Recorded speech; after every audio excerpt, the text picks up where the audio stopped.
Bismillahirrahmanirrahim. Assalamualaikum warahmatullahi taala wabarakatuh.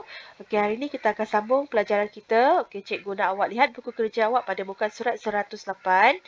Okey, kita akan tengok eksperimen inquiry 8.4, hubung kait antara hal laju pendalil dengan tekanan. Okey, so cikgu harap awak dah sedia dengan pen dan pensel. Okey, kita sama-sama buat muka surat ni ya.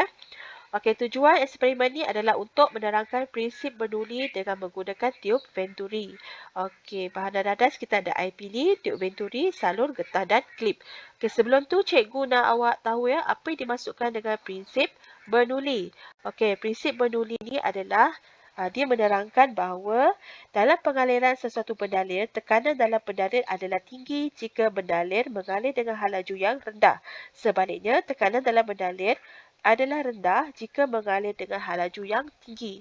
So, awak ingat ni je yang cikgu type ni. Okey, hal laju tinggi akan hasilkan tekanan yang rendah. Manakala hal laju rendah pula akan hasilkan tekanan yang tinggi. So, ni kita punya radas tadi ya. Okey, kita mula-mula kita yang warna pink ni adalah aras air yang awak kena lukis. Okey, so apa yang kita kena buat? Kita kena sediakan susunan radas seperti dalam gambar ni. Seterusnya kita kena buka pindik air supaya air boleh masuk boleh masuk ke dalam kita punya tube ni tadi. Okey, seterusnya kita perhatikan apa yang berlaku dan kita kena lukis aras air pada gambar rajah ni tadi. Okey, tandakan T. Okey, T mewakili kawasan tekanan paling tinggi. R pula mewakili kawasan tekanan yang paling rendah. Okey, so kita tengok inference perbincangan dulu. Nyatakan satu inference yang boleh dibuat berdasarkan pemerhatian anda dalam eksperimen ini. Okey, A, tiup bernuli A. Tekanan yang terhasil di tiup R adalah lebih rendah berbanding dengan tekanan yang terhasil dalam tiup P. Okey, R ni lebih rendah daripada P. Okey, dia macam ni ya. Tekanan ni tadi dia semakin berkurang daripada kiri ke kanan. Maksudnya semakin ke kanan, tekanan dia semakin rendah. Maksudnya dekat belah kiri ni paling tinggi. Okey, dia macam ni. Yang paling tinggi tekanan sekarang adalah di kawasan tiub P. Yang kedua Q dan yang paling rendah sekali tekanan adalah R. Ya, dia ikut susunan. Okey, sekarang kita tengok untuk B pula. Okey ya. Tiub bernuli B, tekanan yang terhasil di dalam tiub Y adalah lebih rendah berbanding dengan tekanan yang terhasil di tiub X. Okey, cuba awak tengok Okey, yang mana paling tinggi tekanan dekat sini?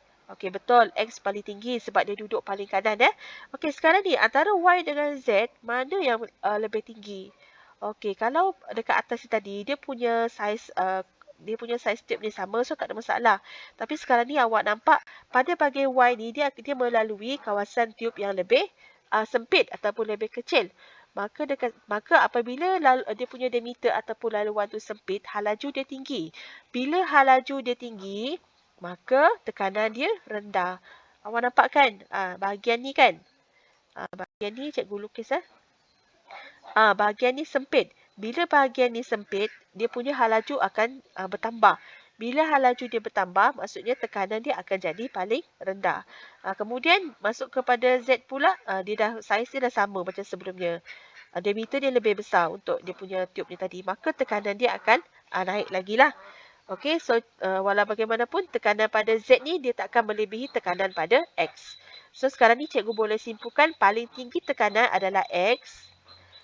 Kemudian nombor 2 Z, nombor 3 tadi Y. Y paling rendah tekanan. Sebab apa? Sebab laluan ni sempit. Bila laluan sempit, hal laju jadi tinggi dan bila hal laju tinggi, dia akan hasilkan tekanan yang rendah. Ya. Okey, seterusnya kita tengok yang kedua. Nyatakan hubungan antara diameter tiub kaca dengan hal laju pergerakan pendalil. Okey, semakin kecil diameter tiub kaca, semakin tinggi hal laju pergerakan pendalil. Samalah macam ni tadi, bahagian B ni tadi pada A ni kan, dia sempit kan. Bila dia sempit, dia akan hasilkan hal laju yang lebih tinggi. Okey, seterusnya kita tengok okey, yang ketiga, nyatakan hubungan antara hal laju pergerakan pendalil dengan tekanan yang terhasil. Okey, semakin tinggi hal laju pergerakan pendalil, semakin rendah tekanan yang terhasil. Ataupun awak boleh tulis, semakin rendah laju pergerakan berdalir, semakin tinggi tekanan yang terhasil. Okey, awak boleh pilih salah satu. Okey, seterusnya kita tengok yang keempat. Keempat ni dia gunakan udara, satu aliran udara. Cuma susunan radas dia lain, tapi prinsip dia masih sama. Lukiskan aras air dan tandakan T dan R pada rajah masing-masing untuk mewakili kawasan tekanan yang paling tinggi dan paling rendah. Konsep dia sama je, ya. Ini udara masuk kat sini. Okey, so sekarang ni tekanan tu dia akan berkurang daripada kiri ke kanan, dan sudah tentu pada bahagian mula-mula ni kawat dia tinggilah, ya. So awak tulis sebagai T. T dekat sini. Okey, seterusnya diikuti dengan yang pada bahagian tengah ni. Ini paling tinggi tekanan, ini nombor 2 tinggi, dan yang paling rendah sekali adalah dekat ujung ni, ya, paling kanan sekali, iaitu R. So awak labelkanlah, ya, T dengan R. Okey, pada P sama juga keadaannya macam kita tengok eksperimen tadi. Okey, yang paling kiri sekali dia mempunyai tekanan yang paling tinggi. Okey, paling rendah adalah pada bahagian R. Okey, kenapa? Sebab kawasan ni mempunyai diameter yang sempit. Okey, bila dia mempunyai diameter yang sempit, maknanya hal laju dia semakin tinggi dan dia akan hasilkan tekanan yang rendah. Okey, sekarang kita tengok, ya. Prinsip penuli adalah prinsip yang menyebabkan aras air yang berbeza di dalam tiub. Okey, ini kita punya definisi secara operasi. Definisi secara operasi ni kita kena tengok semula eksperimen yang kita buat tadi.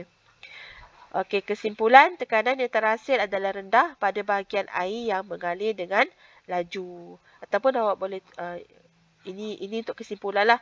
Ataupun kalau ada kesimpulan lain, tekanan yang terhasil adalah tinggi pada bahagian air yang mengalir dengan perlahan. Ya.